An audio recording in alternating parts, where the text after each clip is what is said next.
Going back to our top story now, after 4 months of tolerating Occupy Austin, the city adopted new rules against camping and sleeping at City Hall. Armed with those rules, police set out to evict the occupiers last night, but they had no intention of going quietly into the night. Let's check in now with Jacqueline and Glaze. Good evening, Dave. For the first time in 4 months, you're seeing the majority of the steps here visible at City Hall. We do have some occupiers back out here, and they are legally able to be here because they can come out during daylight hours. But what you're not seeing are their sleeping bags, their tents, and food tables. Those are all gone.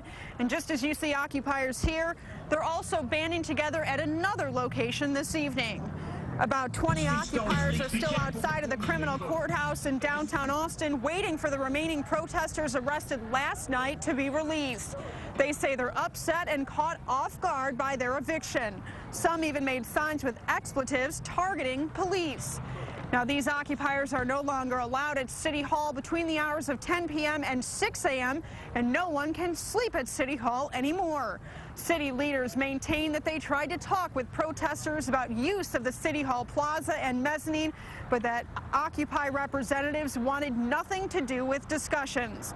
City Hall has been the meeting place for the protests since early October. Without that gathering place, some fear the protest has met its end. Others say it will go on, but uncertainty is running rampant tonight. We have to defend ourselves against the criminal charges that are erroneous, and then I have to find out if I have a criminal trespass warrant, if I'm allowed to go back to City Hall and do what I do every week. And then, of course, we'll look into some sort of civil action. I don't know. You know, I'm holding out hope, you know, that we try and set up another encampment of some kind, but I don't know that that's going to happen.